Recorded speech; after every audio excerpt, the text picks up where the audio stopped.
Welcome everyone to the Tales on Rails podcast. I am your host, Carrick Gilgan, and I am finally doing my own true recorded podcast episode and potential series here by way of a school assignment out of all things. So I hope you're able to enjoy today's first episode. This is something that I have considered doing for a while and an opportunity has come up, so decided to take advantage and do a podcast episode here. This series in general will have more of a theme park and coaster industry focus, especially in the future, but today's episode will be more of a getting to know me type of episode with some Q&A from those who provided questions on Instagram. And with that being said, I anticipate that I'll be having a lot of listeners who are new to watching my content, along with regular Coaster Hour viewers, so I figured I would introduce myself. As mentioned earlier, my name is Carrick, and many of you know me for being the creator of the Coaster Hour YouTube channel, which is a channel that is focused on content about theme parks and roller coasters. Specifically, I have been focusing on collaborative content with my Coaster Time livestream series, along with my interview series where I have had over 30 different guests from around the world, ranging from other coaster content creators to professionals within the theme park industry. Outside of that, I was born and raised here in Fresno, California, and I am a third-year transfer media communications and journalism student at Fresno State with aspirations to work in the theme park industry in either a public relations, marketing, or project management position. Other interests I have include traveling, watching the NFL, and my favorite team, the Atlanta Falcons, who are not very good as of right now. So, we do have a winning record, but we'll kind of see how that goes. And I also do rock wall climbing as a hobby. That is like sort of the exercise activity that I have been doing as of late. I also like to collaborate and allow others to participate and get involved with the content I do, which brings me to your questions. Now, I should note that with this specific podcast episode, the sort of focus was a personal narrative sort of type thing. So that's going to be what's reflected here in the question choices.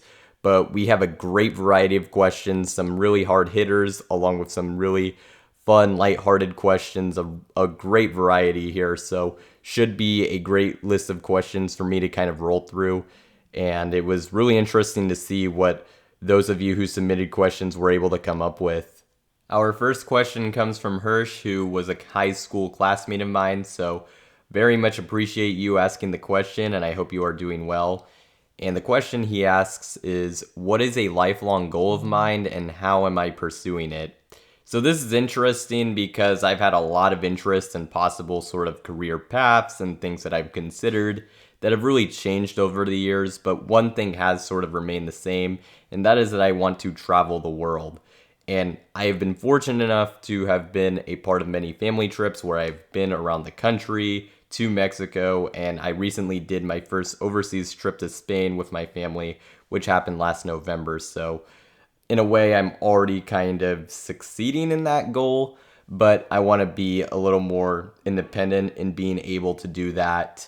And some ways that I am kind of working towards that, obviously, working a job, saving money. That's just how I was able to do this recent Orlando trip that I did. That was on my own funded money that I had gotten while working my summer job.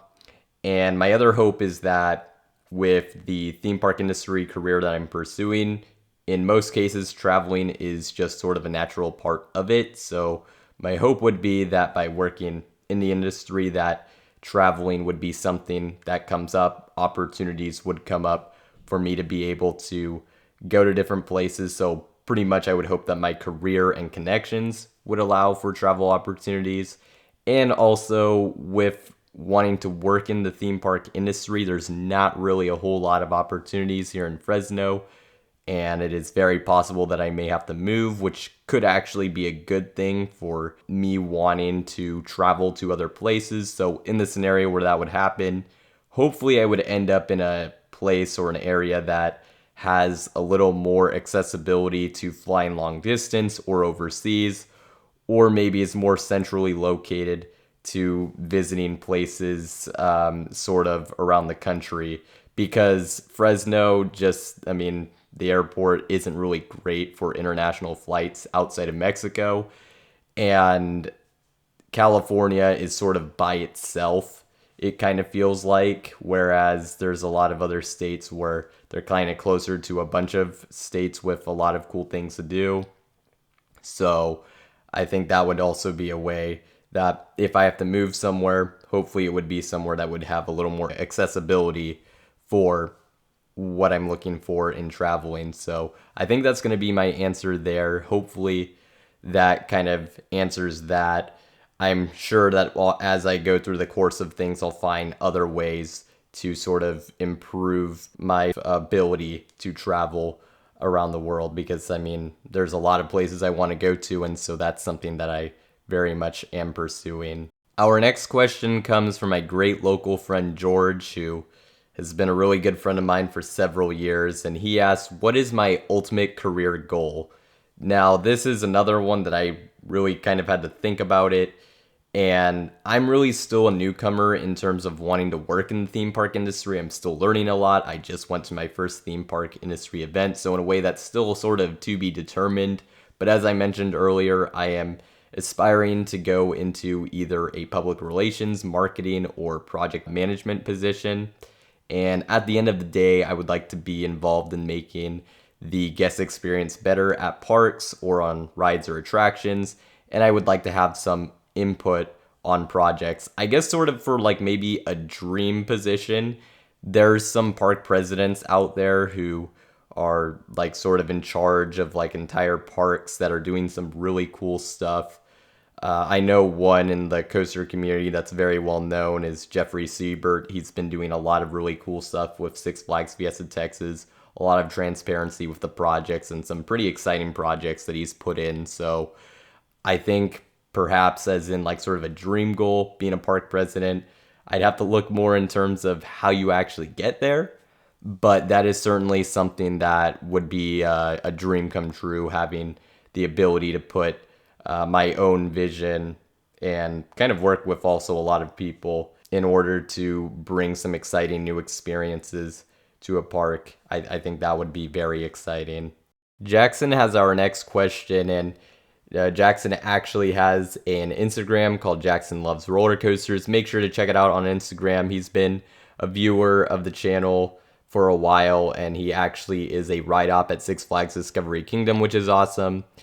And his question for me is, what's the biggest regret that I have in life? Which that is certainly a hard-hitting question, but with the whole sort of vibe we were trying to go with, this is an excellent question to ask. This is really one where I had to think about it, because this isn't even something that it was super obvious to me when thinking of it. Not really something that I've thought about that much in recent times, but this one's gonna require a decent bit of explaining.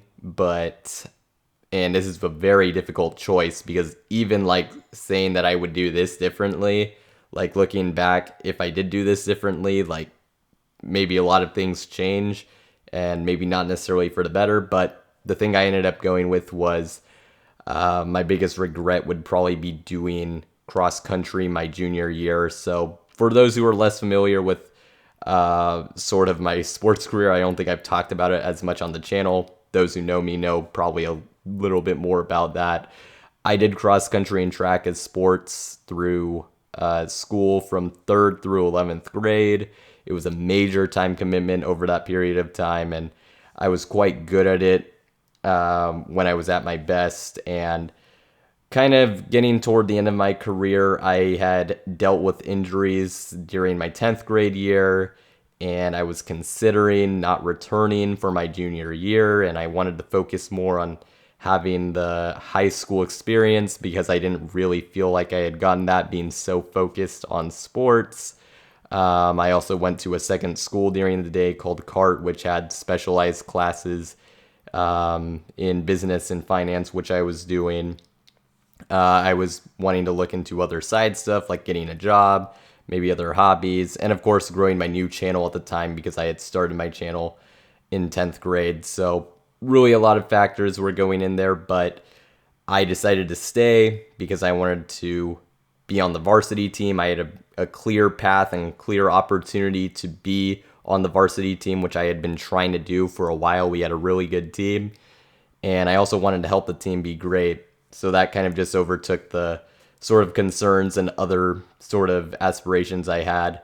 But what ended up happening was I dealt with nagging knee injuries and issues early on in the season that just they did not go away. They didn't really heal as I would have hoped, and it basically wiped out my entire season. I only competed in pretty much a single race that mattered, and that was pretty much it. And so at that point, after the season ended, I decided to stop doing cross country and track, and this was in late November of 2019. So it was kind of like, okay, now I'm going to be able to focus on these other things. But as we know, COVID shutdowns would hit in March of 2020, less than 4 months later. So that really didn't work out as I intended. And that's actually the main reason it's a regret, is not even so much like had things been normal after that, I think that would have been a fine time to sort of exit. It's just that,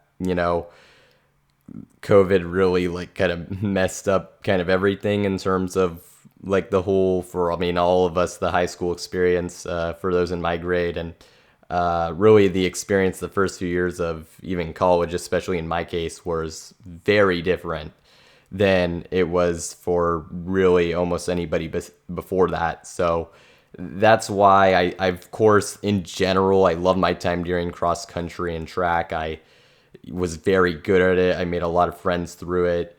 And I definitely would not like take that back at all. I'm just saying like the last season I did, just want to clarify that, was sort of what I was saying with that sort of regret. And like I said, even though I listed as my biggest regret, there are some people I would not have met had I decided not to do it. So there are, like, you got to think about that when you say biggest regret. There's still some things that would be changed that potentially are not for the better. And I probably also would have kind of wondered what if I had done that season if I didn't go, since there was such a clear opportunity for varsity and everything. So in a way, I think it worked out, and it's just one of those things where this question was really difficult to kind of figure out an answer for. But I think if I could go back in time, just kind of see how things would have been a little different, that probably would have been the thing I would have done. So that's my answer there. I'll kind of give a bonus and a light-hearted sort of answer to this, like, since this is a roller coaster and theme park channel and sort of dedicated thing. If you want my biggest regret in terms of something I missed out on at a theme park, not doing California Screamin' before it became Incredicoaster would be my biggest regret. I went to Disney California Adventure multiple times before they changed it to Incredicoaster, but at the time I wasn't a coaster enthusiast. I was too afraid to ride California Screamin', so I ended up skipping out on it in its original form, and I really wish I could have ridden it because I love the soundtrack. I've listened to it all the time, and I've heard really good things about it with its original theme. I like Incredicoaster, but I think I would have preferred it with the original theme, so wanted to throw that out there as a bonus. But that's going to be my answer there for like sort of the biggest regrets that I have. Our next question comes from Josh from CLT Coasters, who's actually a previous guest of a coaster draft stream that I did, and also has an Instagram that you can check out along with a YouTube channel. So make sure to check that out. That is CLT Coasters. And Josh asks, what's your proudest moment in life? Which is actually a great contrasting question to the previous one we just had. So pretty much works full circle. I really like that, how that ended up coming out. And this one was also difficult, but this time because there was a decent bit to choose from, I kind of felt like it was actually kind of hard to find the one for the sort of biggest regret. Whereas this one, it was like, there's a few different directions I could have gone, really. When I was kind of going through this, because I didn't have a clear answer when I originally was going to answer this, some things that I kind of considered was, like I said, cross country and track was such a big part of my life for so long, and when I was able to get a mile time under 5 minutes during my freshman year, that is something that I had to work towards for several years. That was such a proud moment for me at the time. It's just one of those things that, like, in the moment, it's insane to have done that. So that's definitely one of those that, I mean, it's still a massive accomplishment. I mean, there's not that many people in this grand scheme of things who ever got that time. So that was a big accomplishment. And I could have picked that, but I didn't. I could have picked getting my YouTube channel to 1,000 subscribers in under a year. That was a big moment. But and especially considering since coaster enthusiast channels are pretty niche, should also mention that as well. But looking back, I don't exactly love the way that I got to it, if that makes sense. And I don't really think I would feel comfortable with saying that it's a proudest thing. I don't know, there's just, it obviously was a big moment, but I don't know that it's like, these things, the first two things I don't think are like super defining, if that makes sense. So that's actually how I ended up coming to my sort of actual pick, which is the moment where I completely broke my fear of riding roller coasters. And you might say this isn't a very unique sort of moment, but for me, the amount of doors it opened and the amount of opportunities and how much it changed my life makes it so that it's my proudest moment, if that makes sense, even if it's not technically like my most impressive accomplishment or anything of the sort. So basically, to explain this one, in 2013, I went to Knott's Berry Farm for the first time, and I was riding most of the coasters there, but there was, and I was mostly getting my fear over coasters. I rode Ghost Rider, which was the coaster that really broke my fear of heights. But there was one thing I was still really afraid of, and that was going upside down on a roller coaster. This is why I didn't do California Screamin', and I was faced with a decision to either ride Montezuma's Revenge, which is the shuttle coaster there with the one inversion that's being changed, with the two spikes for those of you who are a little less familiar with that ride. And I barely mustered the courage to ride it, but I did ride that coaster, and I really enjoyed it, and it really changed like everything. It led to me becoming a full-fledged coaster enthusiast, loved going to like roller coasters, theme parks afterwards. Of course, it eventually led to the eventual creation of my channel many years later, my involvement with the online coaster community, because I've been very involved in a lot of ways, even outside of the channel. And of course, in more recent years, my interest in working in the theme park industry, all of that can be traced back to this single moment of breaking my fear of riding roller coasters, pretty much just breaking that. So that's why I picked it. Like I said, it is because of like all the opportunities and all the things and how much that moment really opened up everything. I believe that is why it makes for a great sort of proudest moment in life for me. History and Leisure asks, have I learned about myself from experiences outside of the United States? And History and Leisure also has an Instagram and a channel, so make sure to check that out. But with that being said, that is a great question that I do not have a great answer to, pretty much is the best way I can explain it. But you bring up a really good point. I've never really thought about traveling like outside the US, like of it affecting me from an introspective angle. And I mean, I can tell you at a basic level that, I mean, not, this is like very basic, low level. You could already, doesn't exactly answer the question, but in general, I mean, I found that I love the food much more in Spain and Mexico compared to here. And just general sort of conveniences, public transportation, especially in Spain, seem to be much better. I find the architecture much more interesting, and all three of the countries that I've been to outside of the US, that being Spain, Mexico, and the Netherlands for a very brief time. But in terms of what I've learned about myself, there's not a whole lot of introspective stuff, but I think that'll sort of get better over time. One thing I can think of is in a bit of a negative way. I think I have learned that sometimes I'm a little too impatient, or perhaps I try to fit in a lot. When we do these trips, I try to do as much as possible, and so I think sometimes I am kind of rushing through some of the activities and things that we're doing, and I just kind of miss certain details, or I don't really get the moments to relax, breathe, and take everything in.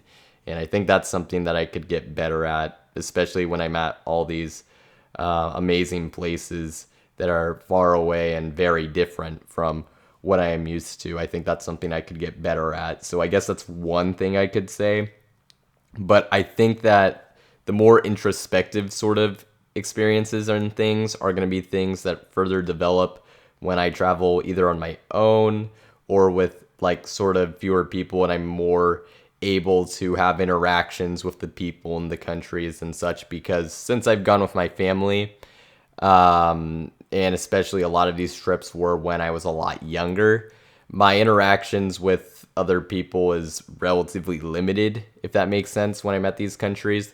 But that's something that I hope changes once I sort of get more opportunities to travel. And like I said, once I'm doing stuff more on my own and I'm more and have the opportunities to really travel more independently, which is something that I'm very much focusing on right now, that is something that will improve.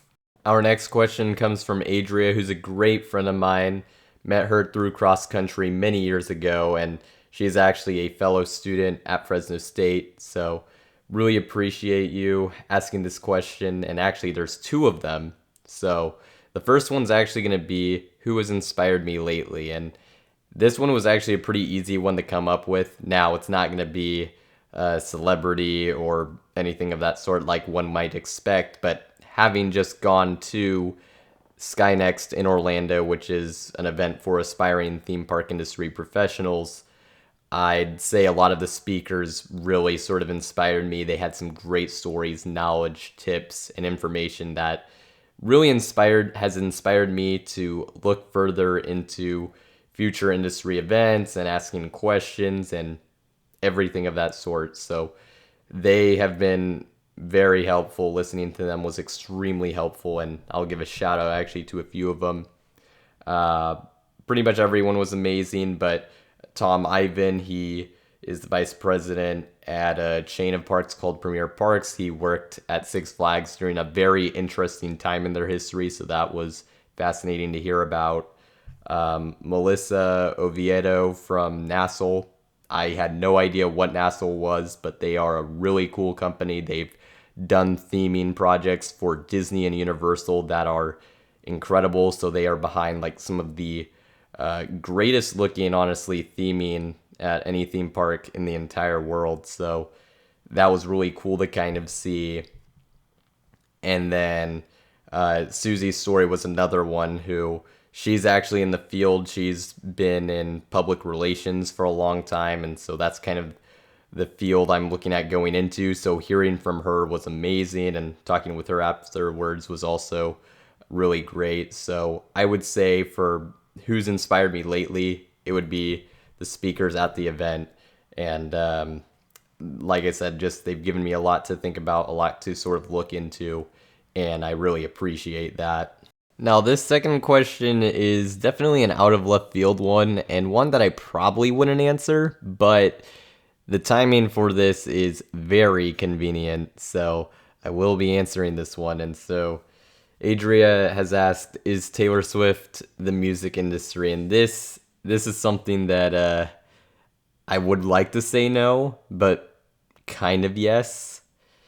The stories of her like sort of mega stardom and popularity are hard for me to ignore, even if I'm someone who doesn't actually usually care for Taylor Swift. Like, her music, I don't actively dislike it, but I'm not really listening to it much. So if you want my analysis on like her music, I don't really have much. Like, it's all right, I guess. But in terms of like how popular she is, it's insane. Like, I will talk about what happened recently and why I'm actually even answering this. But I mean, I remember a while back she crashed like the entire Ticketmaster website for like one of her tours, which is pretty absurd. Like, that is crazy. Like, Ticketmaster, they have to be like one of the largest ticket selling websites in existence. So to crash it for one event is quite something. So, I mean, that is crazy. And then you have this whole thing now with Travis Kelce, who she's seemingly dating at this point. The numbers of her merely being at the game are just quite insane in terms of what it did to a lot of things. Like Travis Kelce is already a very popular football player, obviously on a Super Bowl winning team, and his jersey sales spiked like 400% the day that Taylor Swift was at the game, which already a super popular player, so that is saying a lot. The game itself was the most viewed game of the week, despite it being a horrible game. The Chiefs blew out the Bears, and it was no competition. And it was a noon game, so it wasn't even during like the normal prime time sort of slots. So that is absolutely wild. And I just saw that the NFL has pretty much just openly invited her to attend games, and they'll take care of her tickets because they know that she'll bring a lot of people in to watch who would normally not watch. So that whole situation is really interesting as someone who is looking at going into marketing, and as somebody who used to be wanting to go into broadcasting at one point, which I have since kind of moved on from. But she is expected to be at the Sunday Night Football game, which, depending on when this is released, maybe has already happened, maybe it hasn't. But it's going to be between the Chiefs and Jets. It's not really expected to be a good game. And it has me curious to see how NBC handles this whole thing with the broadcast. Are they going to be showing a lot of Taylor Swift? Probably. They have already been advertising that a little bit. And this is pretty much a gold mine for them in what was supposed to be a disappointing game. So that is going to be interesting to see how they handle that. And so her mega stardom is just absurd. I mean, it's it's affecting like the most popular, debatably, sports league in the entire U.S. by a lot. So, I mean, that is pretty crazy. So, in a way, she is the music industry, because it's like she's the one that is being talked about the most right now. I mean, she's the most popular, probably, music artist out there. I would at least think, and it is crazy how popular she is. So, in a way, I will say yes. Hopefully, that is, in a weird roundabout way, somewhat answering the question. But yeah, her popularity is just crazy at this point. Before we get to our next few questions, I'll be taking a quick break, and then I'll be answering some more questions, specifically asking about YouTube and roller coasters.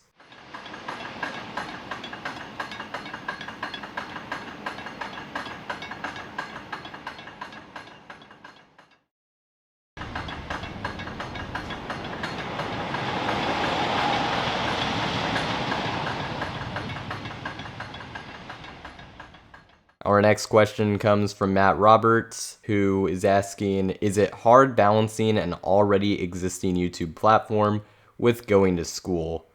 And the answer to that is yes, but in my case, I'm not really a super consistent uploader.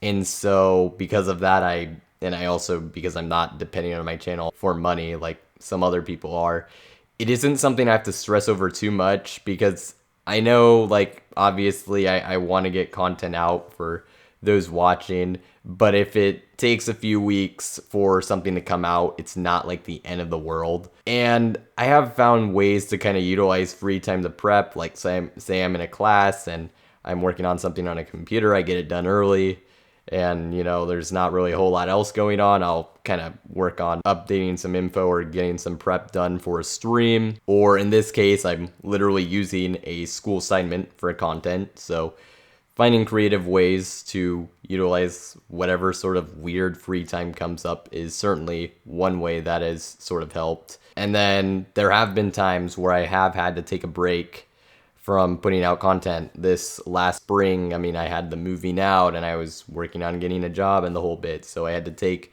a few months off, but then I was back again. So it is difficult, and it especially would be if, like, I can't imagine like doing this where I'm uploading on a weekly, if not multi times a week basis. I mean, that is just crazy. There are some people who do it. Some guests I've had on, credit to them for doing that. That is a grind that I just cannot see myself doing. But like I said, it is difficult, but I think I am doing it. I mean, not super consistently. Like I said, uploads aren't like super consistent, not a real schedule, but at least I am able to get content out. And of course, like, the viewers enjoy it. all of you enjoy it, which is obviously the thing that drives me. And as I've said, I've found ways to kind of get around certain schedule issues and using like weird little free time blips that come up. So hopefully that answered your question well. Nick from Beyond the Thrills has asked, how did I get interested in roller coasters? And by the way, Nick has a podcast and is actually the co-host of the Thrill Life podcast with Jason from Coasters and Things. If you like the content that I do, especially with the Coaster Time streams and covering the news, I think you would really like their podcast. So make sure to check that out on Coasters and Things channel. So wanted to give a shout out there. But as to the actual question, in terms of how I got interested in roller coasters, really, it's sort of begun with my family. They did a lot of trips to Disneyland Resort when I was younger, but really despite this, I didn't really have a ton of interest in coasters or theme parks at first. This interest slightly grew after a 2011 trip to Six Flags Discovery Kingdom, where I rode Pandemonium at the time when it was there, and I thought it was a fun coaster, and it started to spark my interest a teeny bit. Then I went back to Disneyland in 2012 for like the first time in a little while and rode every coaster there besides California Screaming. I was enjoying things more and more, but I wasn't going on anything super extreme. And that interest got even more sort of exacerbated, or improved actually is probably a better word there to use. When I picked up some nonfiction books at a elementary school book fair later that year and found out about coasters like King Ka and Formula Rosa, obviously tallest and fastest coasters there. And then I researched more into roller coasters, started watching POVs, and actually a coaster that really interested me was the, at the time, upcoming Full Throttle, which was intriguing because it had the largest loop in the world, or was going to at the time. And one of the weird features is that it had track on both sides of the spine. So there was track during the loop that was like underneath the spine, and then there was like the top hat that was over the same spine, which I thought looked really weird. And for some reason, hardly anyone talks about it, even though it's a very weird feature of that coaster. But anyways, yeah, that was one that interested me. But even though I took some interest in like kind of learning about these rides, in terms of riding them, I still had a fear of riding large scale coasters. But as I kind of mentioned earlier, I got over my fears by going to Knott's Berry Farm in spring of 2013. And really, Montezuma's Revenge, like I said earlier, was the last coaster I was afraid of and the one that got me over my fear of going upside down. So that's pretty much my story of how I got interested in roller coasters. And really, from Montezuma's Revenge on, that was the ride that made me a coaster enthusiast and really drove me on this path. So that would be the answer there. Nick Cardone asks, when it comes to roller coasters, are you an airtime guy or do you prefer intensity? So I imagine there's going to be some of you who aren't as familiar with roller coasters and my coaster content. So just to kind of explain, airtime is the sensation you feel when a coaster lifts you out of your seat physically, which is when you experience negative G-forces. And intensity usually is what is used to describe positive Gs, which is what you feel when a coaster pins you back into your seat during a maneuver, or to the side of your seat as well during a tight maneuver. So I generally am more of an airtime guy, but airtime on a coaster, like whether a coaster has it or has a lot of it or not, doesn't make or break a ride for me. And there's really a lot that goes into what I choose for my favorite coasters. So like things like obviously great airtime can elevate a coaster, but also variety and elements, setting or theming, ride pacing, the uniqueness of the attraction, positive Gs, and if a ride feels like just out of control in some way.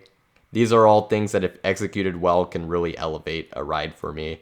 And that is why some coasters, such as Beast at Kings Island, specifically at night, longest wooden coaster in the world, gives some great night rides, and X2 at Six Flags Magic Mountain, rank in my top 5 coasters, even though they aren't airtime focused. So I do, if it's like airtime versus positive Gs, generally I'll take airtime, but there's a lot more that goes into my preferences and what I like to see in a coaster, for sure. Our next question comes from Omar, who I met at Skynext in Orlando. Really appreciate you asking this question. which is what's the most overrated roller coaster and why? Now, this one was actually a pretty interesting one to pick out. It feels like this kind of changes over time a lot, but I decided to go to Vote Coasters, which is basically this thing where it's like the most voted on like sort of coasters thing in terms of rankings.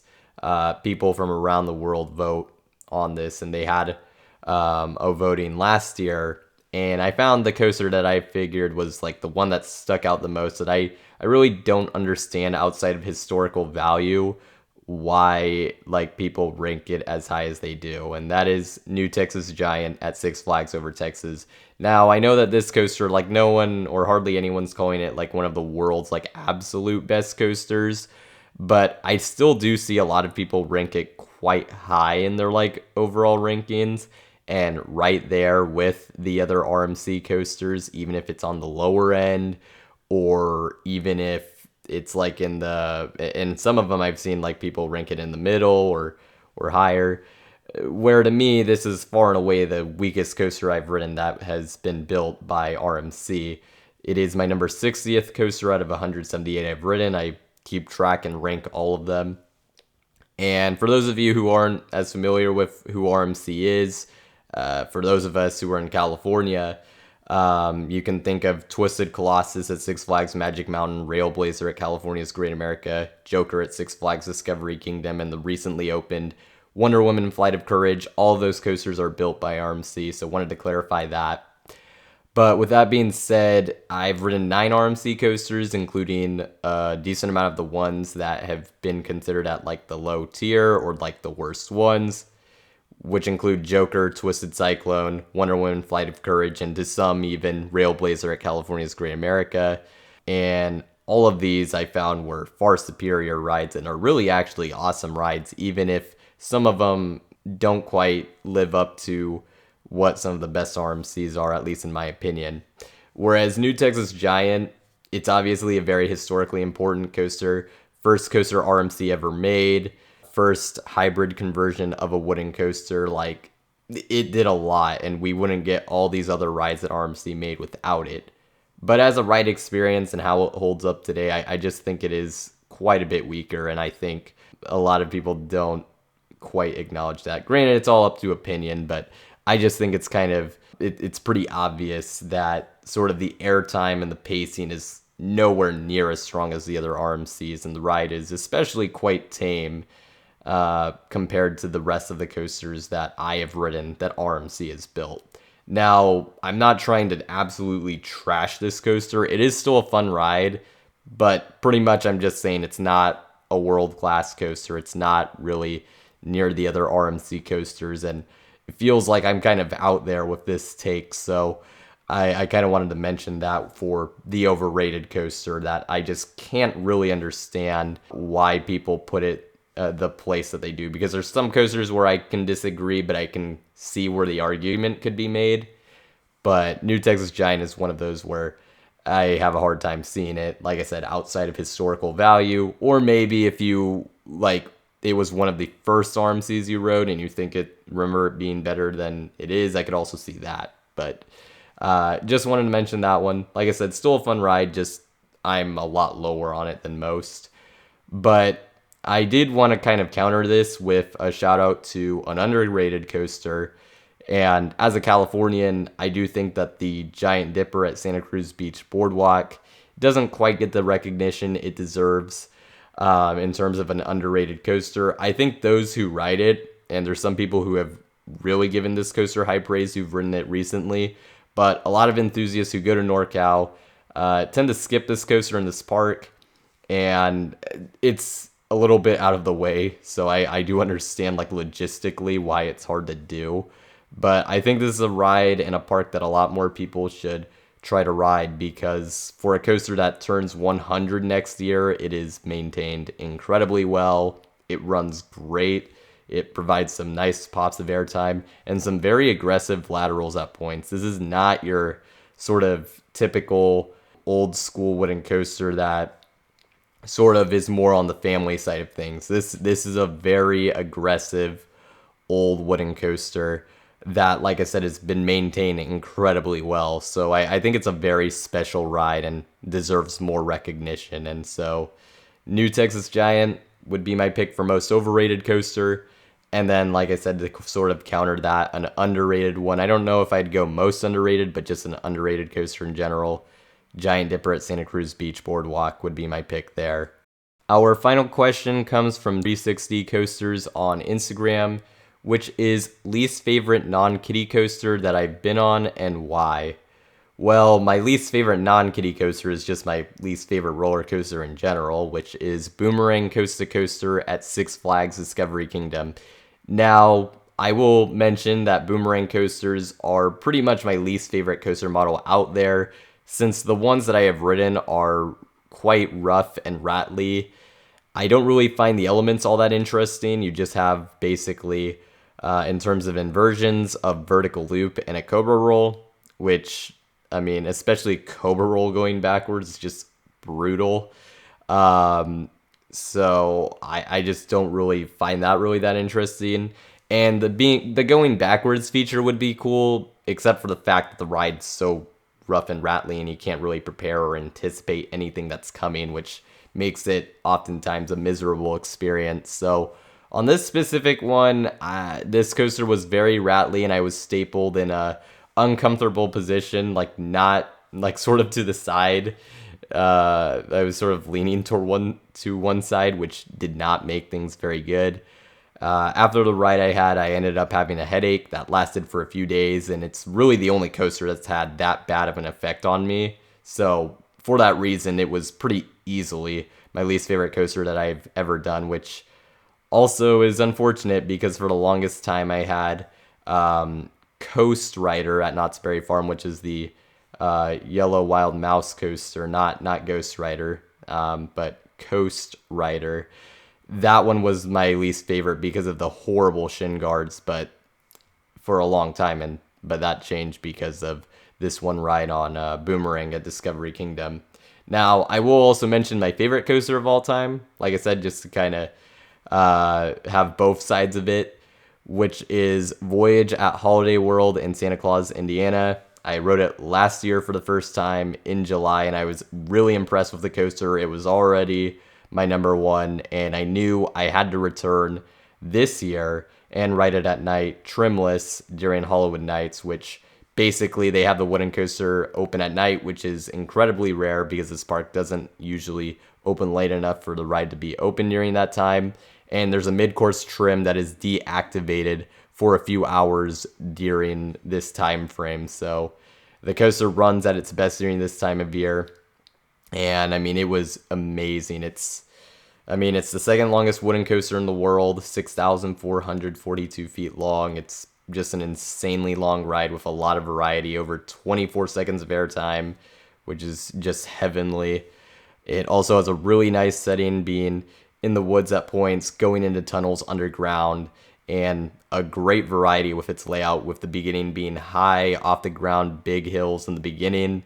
And then you have crazy rapid pace, low to the ground, intense elements in the second half with great laterals. And it just feels really out of control when it's running well because it's not the smoothest coaster in the world. But I think that actually helps it. And when it's night, when it's like really dark, it is truly an otherworldly experience. So the Voyage, like I said, would be my favorite coaster of all time. And then to answer your question, my least favorite non-kiddie coaster and just coaster in general that I've ever ridden is Boomerang Coast to Coaster at Six Flags Discovery Kingdom. Now that all the questions are answered, that will wrap it up for today's episode of Tales on Rails. And huge thanks to everyone who submitted some fantastic questions. For those of you who are listening, if you could let me know what you thought of this podcast episode and the idea of me doing a recorded podcast in this style on an occasional basis, that would be greatly appreciated. With that being said, thank you all for listening.